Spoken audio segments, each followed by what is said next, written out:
Hey folks, Matt Easton here, Scholar Gladiatoria. So what I'm going to do here is something that I don't do particularly often, and that is directly comparing two HEMA products. One is the Leon Paul HEMA mask, which I have done a preliminary review of previously, and the other is the Gajardoni HEMA mask.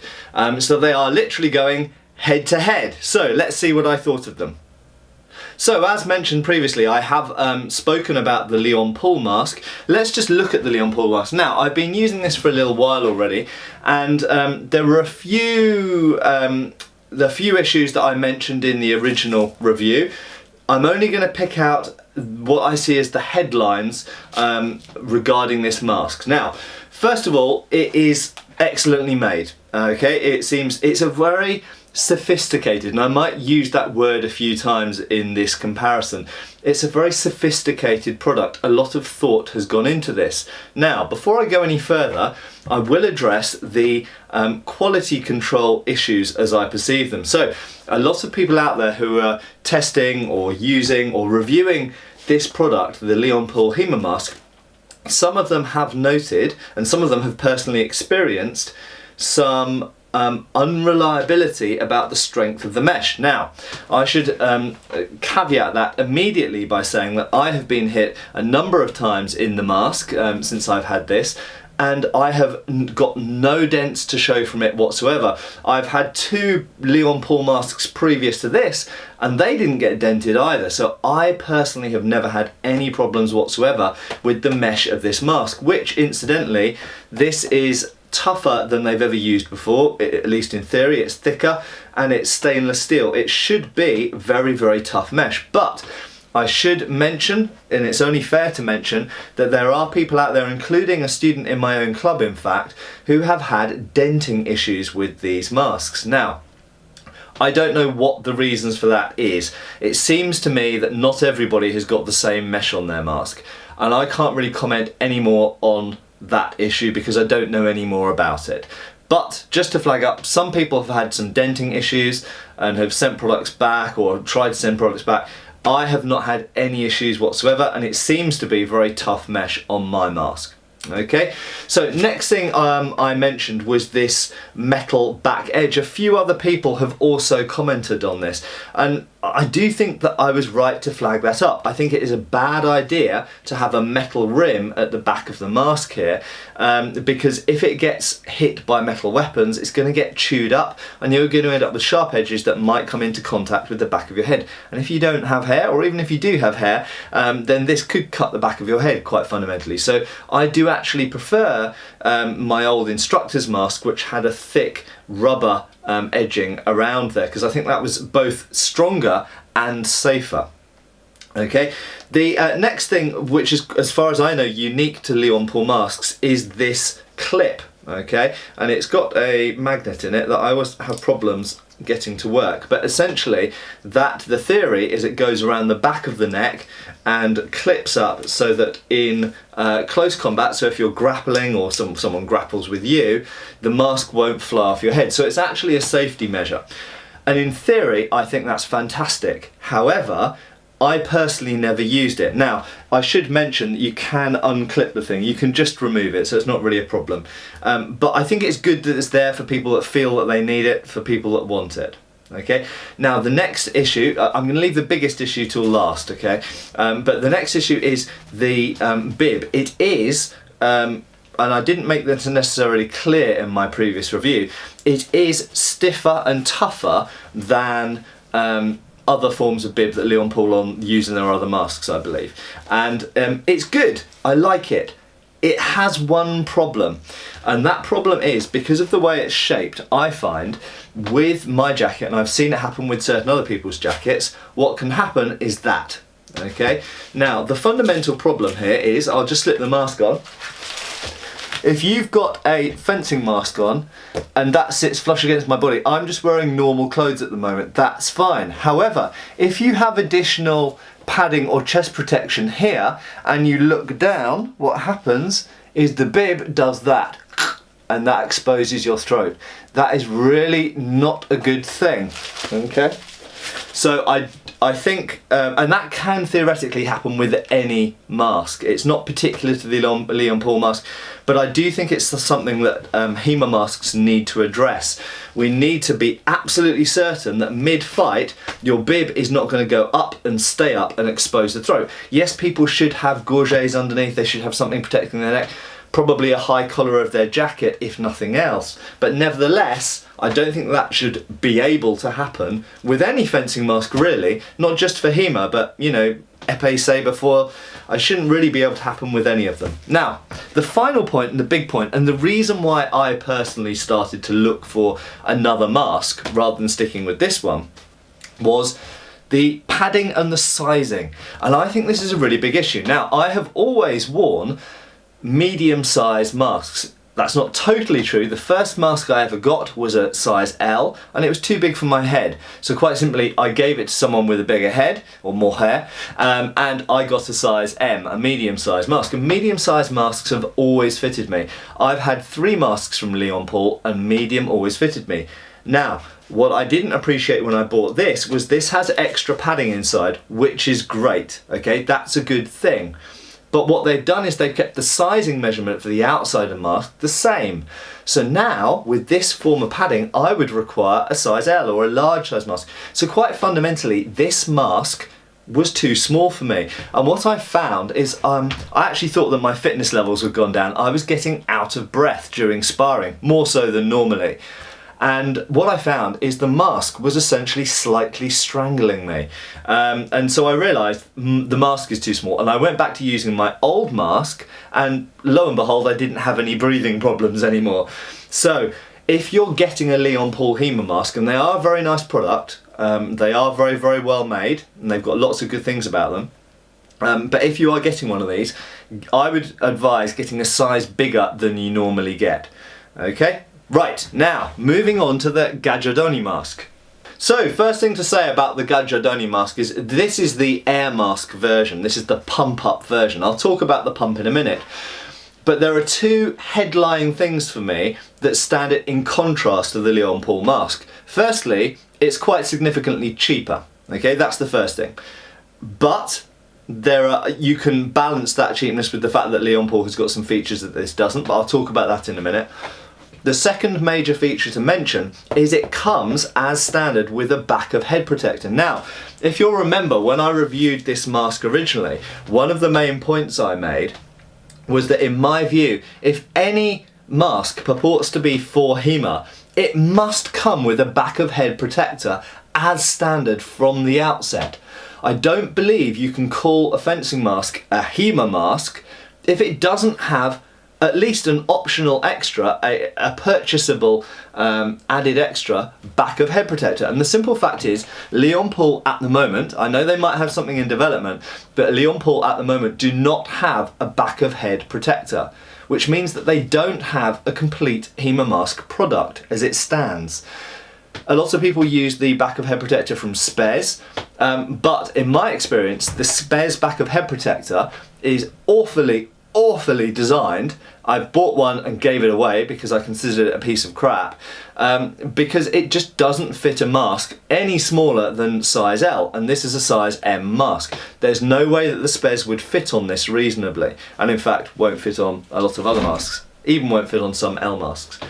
Okay, the Gajardoni mask, however, comes with a custom built. It's not fantastically designed, I'll talk a bit more about that in a minute, but it comes with a standard back of head protector that's fairly decent. That's good, okay? That is a major plus in my book. That means that off the shelf, as it arrives in the box, your Gajardoni mask is ready to use in HEMA tournaments. This is not, because it doesn't have a back of head protector. So very, very important point. Now, onto the cost comparison between the two. Fundamentally, if you put mask next to mask, the Leon Paul is a more sophisticated, and there's that word again, is a more sophisticated product. It is more specially designed. Now, some of you might go, oh, but Matt, isn't this the Gajardoni Air Mask? So how more specially designed can you get than that? It's pump up. Well, let's put that aside for a minute. In every other way, this Gajardoni mask really is like a standard fencing instructor's mask. Okay, it's got the standard sort of tongue at the back that they all have. It's got the standard elasticated strip that goes across the back, and it's just slightly beefed up. But I will say this, that's not a negative thing.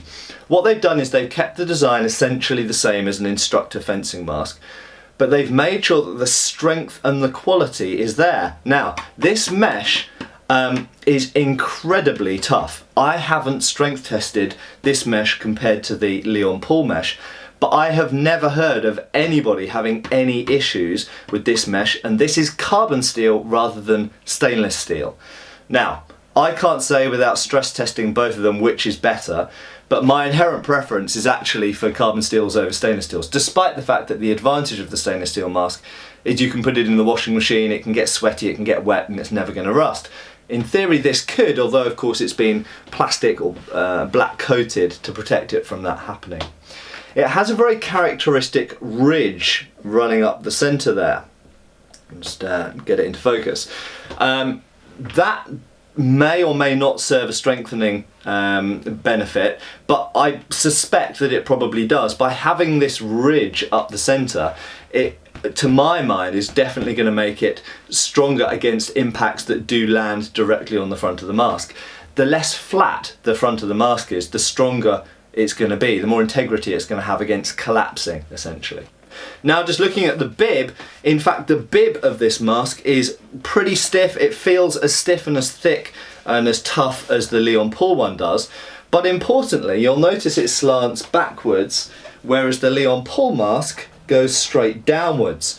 Now, that problem I mentioned before of this being able to fold up on the Leon Paul mask does not seem to be even physically possible with the Gajardoni mask. That is a 10 out of 10 improvement as far as I'm concerned.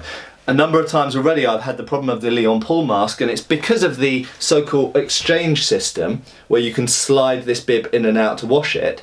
It gives it a very vertical line and means that it's liable to doing that. The more traditional and basic, it has to be said, construction where the bib is permanently fixed to the mask, it has an angle like this and it simply can't get, not without great effort anyway, it can't get permanently folded up. It's just not going to happen. So that's actually a benefit in my mind. Yes, we can't remove it. And that's something that's very important to say. One of the big things about the Leon Paul mask, and one of the big selling points, is all of the padding and strapping can be removed and washed.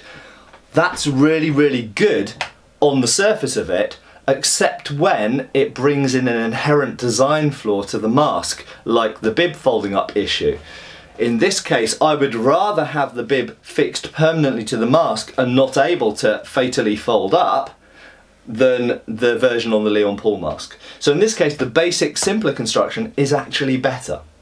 Now, the back of head protector is essentially a very stiff and thick piece of foam inside a cover. What I'm going to do is I'm going to unclip it from here. Now note, because I'll refer to this in a minute, let's get closer, note that it is underneath two clips, two press studs. It is underneath the elastic. Remember that, because I'll come back to that in a minute. Okay, I'll just put the mask down. So this is perfectly fine. It's very basically designed. There are a few issues with it, and I personally could suggest some improvements to this. Okay, so number one, it's a little bit too wide for the mask. Now I realise that they probably have one standard size and it has to fit all of the masks, but it is a little bit too big. Not only that, it is a little bit too long, in my opinion, and a little bit too square at the bottom. Now, why do I say that? Well, quite simply, when it's on the back of the head, it comes pretty much down to there, okay? Now, if I'm standing straight on, facing you, that's no problem at all. However, in fencing, we don't tend to stand like that. Except maybe if you're using a sword and shield or a sword and buckler or a rapier and dagger sometimes. If you're using a long sword or a sabre or a single rapier, you tend to have either one shoulder forward or the other. Now the problem with that is when you have one shoulder forward, you turn the head forward. If this goes all the way down the back as it does there, as soon as I turn my head, look at my rear shoulder, this back shoulder conflicts with the rear, this back of the flap conflicts with my rear shoulder, and it gets in the way. So what I intend to do is, and I understand that the design of this enables this, which is fantastic, is reduce the size of the foam and shorten it as well, because it's too long and it's conflicting, it's preventing me turning my head freely. Now, I'll just demonstrate here. The foam actually goes into a pocket inside the mask there. So I won't take it fully out because it will waste time, but essentially it can come out so you can wash this fabric cover. Now, on the outside, it's just a piece of thin fabric, okay? Then you've got your foam, which is removable, and on the inside, you've got an additional padded layer. So actually, this is pretty good. As a head protector alone, this is pretty damn good. And it's also nice that it's easily modifiable, and of course, it's good that you get it with the mask. So I'm not gonna complain too much about this, but there is one, in my opinion, major design flaw in the back of head protector, and that is what I mentioned before. Remember how it went underneath this elastic. Now, imagine this mask fits me without the back of head protector on, which it does. It fits me fantastically, okay? It's no longer cutting off my breathing. I've got a tiny bit of movement space left and right, up and down. I can turn the head freely. It is a comfortable mask without the back of head protector on. So if it fits me with that piece of elastic being that length, now imagine that you jam a large piece of foam underneath that elastic. Is it still going to fit me? The answer's not very comfortably. I can put it on my head. I'm not going to waste time reattaching that now, but I can put it on my head with the back of head protector on, but the mask becomes significantly tighter. Now, that would be simply easy to deal with if this back of head elastic strip was adjustable. But for some crazy reason, Gajardoni have not made it expandable. It's utterly riveted, 1, 2, 3, 4, at each side of the mask, which is really frustrating. If it just had a cut and then an overlapping layer with Velcro, and I have to say, as the Leon Paul does have Velcro at each side, so you can adjust how long that piece of elastic essentially is at the back of your head with the Leon Paul mask and with other masks I've owned. But for some reason, with the Gajardoni mask, which is great quality, it's not like they've tried to cut corners, this piece of elastic, that's how long it is, okay? So if it fits you really well without the back of head protector on, as soon as you put the back of head protector on, it becomes too tight. And then if it fits you really well with the back of head protector on, then as soon as you take it out, then the mask is too loose. This is not a great situation. So I think there are two solutions to this problem for Gajardoni. I think the most preferable option would be keep the back of head protector exactly as it is and simply introduce, exactly like Leon Paul have this piece of elastic separate, okay, and then Velcro. So therefore you can adjust the length of this Velcro to suit whether you're wearing the back of head protector or not. The other option is to make a back of head protector, preferably of hard plastic rather than foam, with a bit of hard plastic with a bit of foam underneath it, that fits on the outside of the elastic instead of going under the elastic. If this fit on the outside of the elastic, it wouldn't affect your head's fit inside the mask. And I would suggest it would be a bit cooler as well, not quite so hot and not quite so sort of tight around the head. Now, last things I'll mention about the Gajardoni mask. The padding inside is really, really nice. It's not at all, as far as I can tell, no, it's not at all removable. So whereas everything on the Leon Paul mask is removable so you can wash it, nothing on the Gajardoni mask is removable. Is that a bad thing? Is that a good thing? It has pluses and minuses. You have to remember this is a much cheaper mask than the Leon Paul mask. So there are certain things that obviously if you're paying less, you're not going to get. And one of those is the removable elements. I would also say, there is various ways of washing a fencing mask without having to remove the padding. You can put it inside a bag or wrap it in towels and put it in the washing machine. You can wash it in the dishwasher. There's various other things you can do. I have to say though, it would be nice if some of the padding in this mask were removable, but I don't think it's essential. It's not a priority for me. A priority for me is that a mask is strong, safe, affordable, and protects the whole head and stays on the head. Okay, those are the priorities. So this mask does that, and so far I'm actually very, very happy with it. One other thing to mention as well, and it's the elephant in the room, is the air mask element. Now this is one of the selling points of these masks. So what is the air mask, you might think? Well, quite simply, there's padding inside the mask, normal foam padding, but in addition to that there are little balloons inside that foam, and when you pump this button, a bit like some trainers from the 1980s, when you pump this button it inflates those little pockets and makes the mask tighter on your head. If you want to release the air, you have a second button there and it goes psst and lets the air out. Okay, so you can adjust slightly, and it's only really around here, it's really around the temples and sides of the head mostly, and a little bit on the top. You can slightly adjust the fit. Do I think that's necessary? No, I don't think it's necessary. I do think it's a bit of a gimmick. It doesn't do any harm, but it probably adds to the cost of the mask. What I would suggest to Gajardoni to do is to forget about the air pump. Okay, it's not really necessary. I understand some people might think, yeah, cool gimmick, I'll pay a bit more money for that. That's fine. If people want to do that, then keep it. But I would suggest make another version of a HEMA mask which doesn't have the air pump, because it's not necessary, has some removable elements to the padding so it's easier to clean. Most importantly though, this piece of elastic has to be made so it's adjustable. Having it of one fixed length is no use if the back of head protection is dependent on being underneath that elastic.